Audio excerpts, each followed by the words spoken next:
for a treat. We're about to record episode number 3. Yay! Welcome back to Called to Homeschool. We're excited to be here again. How was your homeschool week, Meg? You know, it actually went pretty well. I had a couple sick babies this week, and that sometimes is hard, but it actually was really nice because the baby wasn't destroying anything. He just laid in my lap while I got to do school. And funny thing with homeschool, there are no sick days. So somebody threw up in the morning, but they're doing school by the afternoon. So that's a blessing in disguise, I guess. How about you? How was your week? It was good as well. Pretty normal. Nothing much to report on that. We actually had a sick one at the end of the week too. I think we spent too much time together this week or something. But yeah, but we're good. It was normal and good. Those are always the good ones, you know? Yes, nothing big happened. Nothing crazy. It's calm. I like that vomit is nothing too crazy. That's regular for us. We are really excited about this episode. It is called Are You Smart Enough to Homeschool? Wouldn't you say that this is a big concern with everybody? Yeah, I definitely think so. It was one of my biggest concerns when I started, and it's a common fear. So we want to really yes. And I think what will be great about this episode is actually Karyn has a teaching degree and I do not. So you can kind of hear perspectives of somebody who has a teaching degree and somebody who, as my husband likes to call me, someone who grew up by the tracks. So it wasn't really the hood, but yes, there were train tracks right in my backyard. But it wasn't sketchy. It was cool. Anyway, so Karyn, why don't you kick us off? Talk about your perspective. So I do have a degree in education. I have a bachelor's in secondary education, and I taught high school, middle school. I subbed part-time before getting teaching jobs in pretty much every grade, and I also have run an in-home preschool. So I have literally taught every level of school, elementary and secondary, except for college. Maybe we'll get there someday. I was going to say maybe. No, I haven't done college yet. So you have like complete confidence to come into homeschooling, well, right? Absolutely, I did not, which is the funny thing. So here I've taught at every level. I have a teaching degree. But when it came to considering homeschooling, I was still afraid. And I was still thinking I did not know enough to homeschool. And I think because my thoughts immediately go to high school. And here I was starting with a kindergartner and thinking, I don't know enough to homeschool chemistry and pre-calculus. You know, that's where my thoughts went because I was thinking 10 years down the road. But then I had to remind myself that I was teaching a kindergartner and I knew my alphabet and I knew my addition and subtraction facts and I could count to 20. And so I knew that I could do kindergarten. And so that was what calmed me down initially. I was like, all right, I am smart enough to homeschool a kindergartner. I know that I am. I can do this. So that I just would have to talk myself down from that ledge of I'm not doing pre-calculus or chemistry yet. I'm doing kindergarten. And then the next year, when I reconsidered again, am I smart enough to do this? I'm like, I'm doing first grade. I know all the things that a first grader knows. I am smarter than a first grader. What was that TV show, the fifth grader one? Fifth grader, yes. Yes. So, yes, I was afraid. With a teaching degree, I still had that fear. And I think the most important thing that you need to think about when you homeschool is that you are your child's parent. That's the first and most important thing, and you know them and you know their needs, and so you can figure out what that child needs at that time in their life. That's awesome. I have come from a very completely different background than Karyn. I was thinking about it when I was young and in elementary. I actually did quite well in school and in math, which is funny. But in 4th grade in my math, I was excelling and I was finishing before other kids. And so, you know, like I was the cool kid. Not really. Nobody thinks they're the cool kid when they are good at math. But I would go around and help kids when I finished early so I could help them with math. By 6th grade, I was in pre-algebra, and our math teacher, he would leave the math book open with the answers so that you could check your work. And in my simple mind, I thought, this guy's a fool. I'm not going to do any work, and I didn't. I would just go and write the answers because I thought I didn't understand the concept of check your work. I understood this is way easier. So that's when I learned how to do the minimum to get by. And so I didn't excel as much later on. In 8th grade, I actually got really into science, and I liked, that's where my brain works, is some of those science or math classes. And so I did well in science, and then I was in honors biology in 9th grade, and they said, high school, you should do AP biology. And I said, are you kidding? High school is all about having a good time. And I didn't want to do any difficult classes or push myself. And I did take English 1010 in my senior year, only because it was half a semester of English versus a year of English. So to me, it was just taking the easier route, and I'm pretty sure I passed the class by the skin of my teeth. My senior year, this was an experiment I did, which I passed, which is sad, but I tried to see how many absences I could get and still pass. And I did. It was the only 4.0 I ever got. My whole education was the year that last semester of my senior year. Wow. And so I actually talked my way into A's in every class, which is a great life skill. But obviously, I didn't come with a really great background with education. I signed up after I graduated high school. I signed up for college twice, and I dropped out 2 times. So the only college I have is that English 1010 class. That was my easier option. That's all the college I had. I was married at 19 and had my first baby at 21. And I just wanted to be a mom, and I had no desire to do college. So now here I am with a kid, and I'm going to educate him. And I'm looking back at my experience saying, my education was a joke. How in the world am I supposed to teach this child? And I like what Karyn was saying, that a kindergarten, right? I knew how to read, I knew my letters, and I could count, and I didn't do that as much. I didn't have that good of a mindset yet. But I looked at what I already had taught my child. So if you think of a baby, you teach them to even hold their head up, right? The basics, sitting up, crawling, walking, and it just continues to progress to feeding themselves. If you have a kid, you've taught them how to use the bathroom, which is way harder than homeschooling, right? Yes. And way complicated. And as you are always teaching your kids how to drive, which is terrifying, right? Like if you mess up teaching your kid math, nobody dies. But like teaching your kid to drive is a little scary. Shaving, how to take just hygiene and all those, cleaning the house and all those types of things. You're teaching them constantly. Yeah, I think it's interesting that in reality, most education happens outside of the school. You know, all the things that we're learning in life seems to be more valuable and more useful than, you know, sitting in a classroom and those kind of skills. And we as parents teach our kids so many things from the home. And who's to say that only a certified teacher is allowed to teach them how to read? You know, I think it's interesting the way our society thinks that that's the only option and the only possibility there. Yes, and I think a lot of times if you can feel confident in teaching them, then you're open to being able to figure things out. And I want to kind of talk about feeling confident. How do you actually feel confident? Well, all feelings are driven from your thoughts. So you have to think thoughts that will help create the feeling of feeling confident. So here are just a couple suggestions I have of how to create that feeling of, I don't know how to do this yet. So now that Karyn does have somebody who's older, chemistry really is a possibility, right? Different than when you were in kindergarten. But she has a lot of confidence that she says, I just don't know how to do this yet. But she knows how to figure it out. Another thought I thought could be helpful was, in the age of technology, anyone can figure out how to do something. We have Googled, YouTube, Googled and YouTubed how to do so many different things. I just spoke to somebody this morning who their boy, for YouTube, when he was 10, got tin and melted it down and made molds. They're not homeschoolers, but created slingshots from molds he created, cool. And it's from YouTube. So we have so much technology readily available that's even free that you can figure anything out. And then the last thought, I just thought, if Meg can do it, anybody can do it, right? The girl that grew up by the tracks, thank you very much, Johnny, and I didn't have a really strong educational background, so if I can do it, anybody can do this. Yeah, and just some interesting statistics I learned. It's not required in any state for anyone to have a college degree to homeschool, but in 11 states, it is required to have a high school diploma or a GED. Which I didn't know that. I thought that was kind of interesting. And then they've done a lot of studies on homeschoolers to see whether having a college degree makes a difference on the success of those homeschooled children. And it actually does not.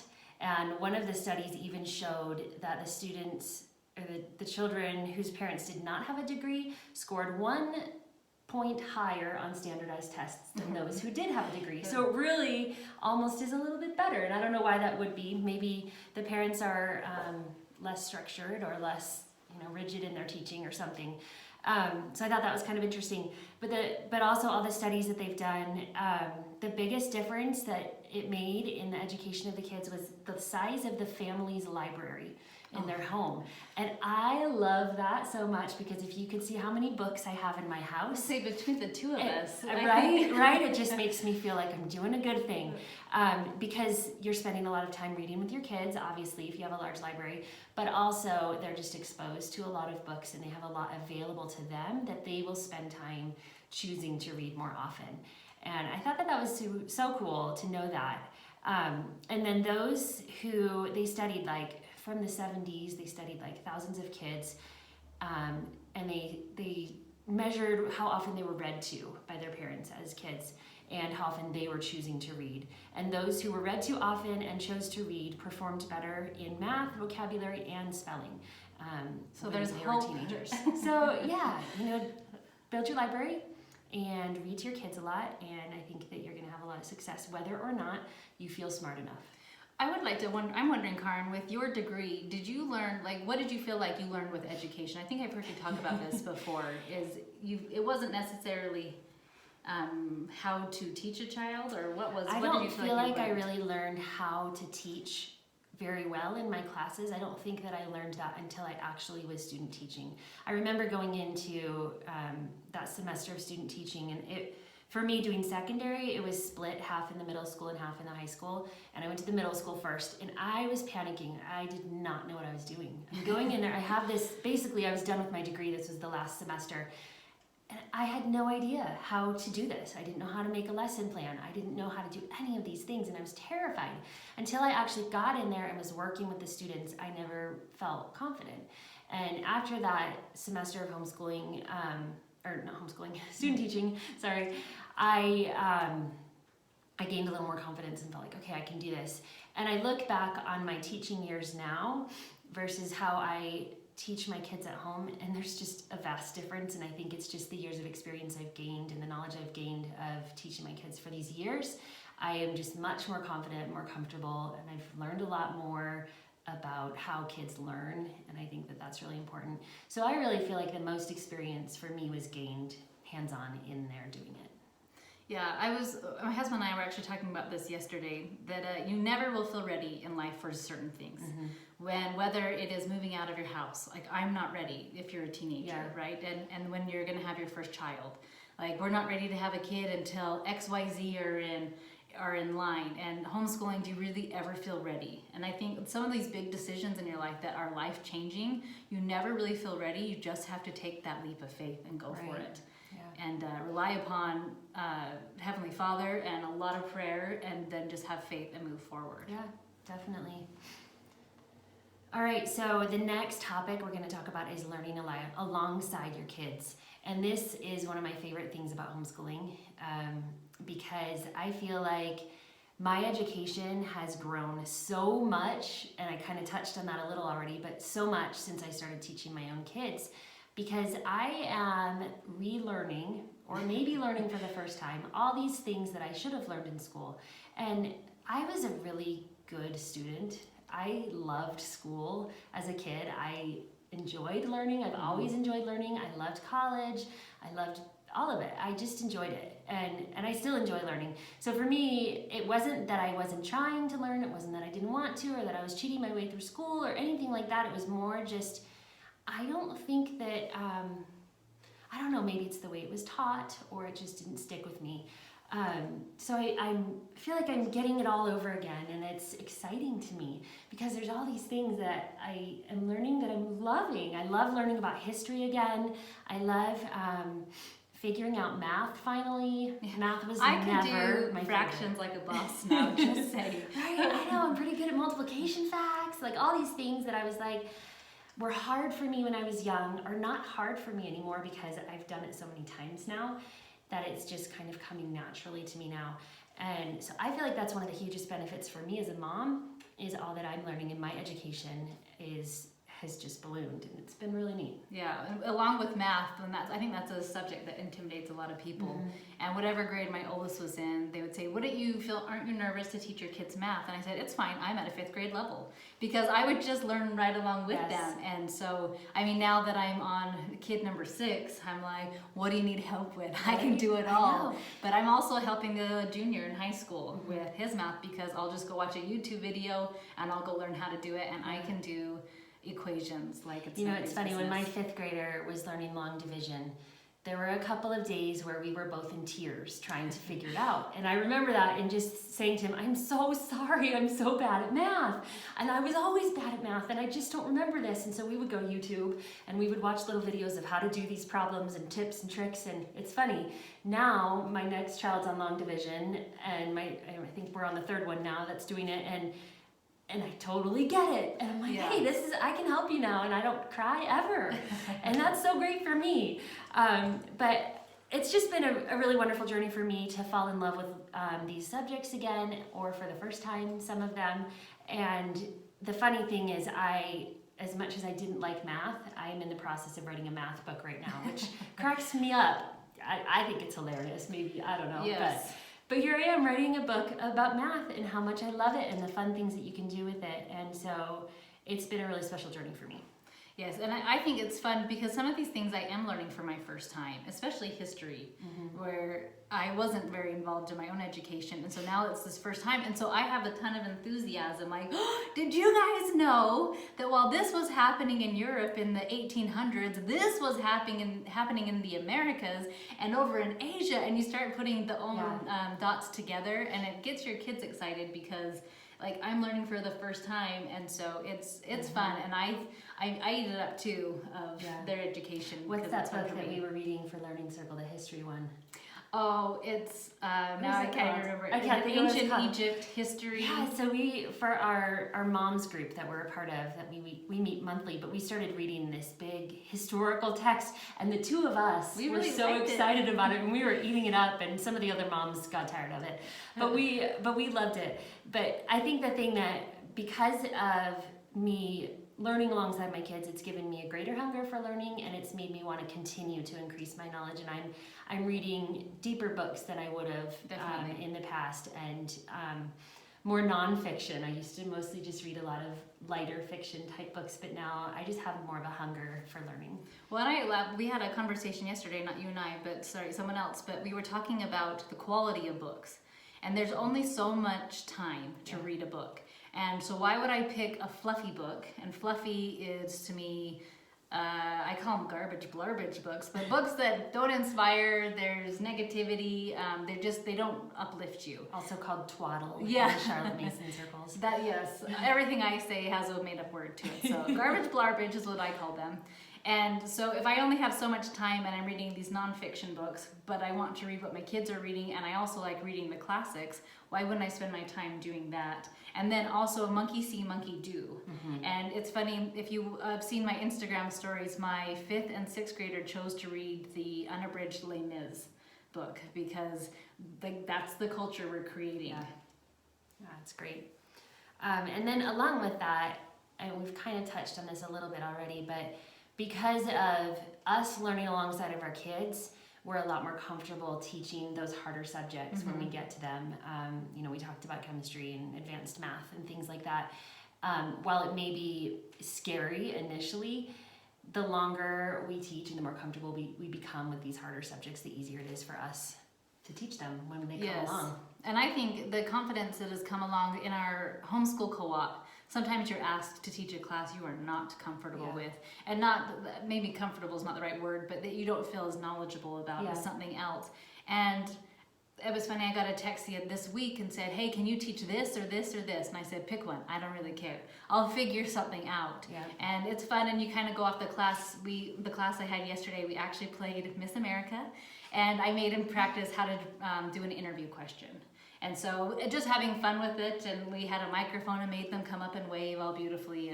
But it was a good time, and they learned a lot of great interviewing skills as well. That's cool. Cool. And then also along with that, there in the homeschool community and online, there are a lot of options for mentors that you can find that can help you teach these kinds of subjects. You know, if you're in a co-op, you can have somebody teaching a subject you're very uncomfortable with, but you want your child to learn, or you can find an online course very easily as well. So there are options if you really don't think that you can teach chemistry or pre-calculus. That is okay, because you can find other people who can help you with it. Definitely.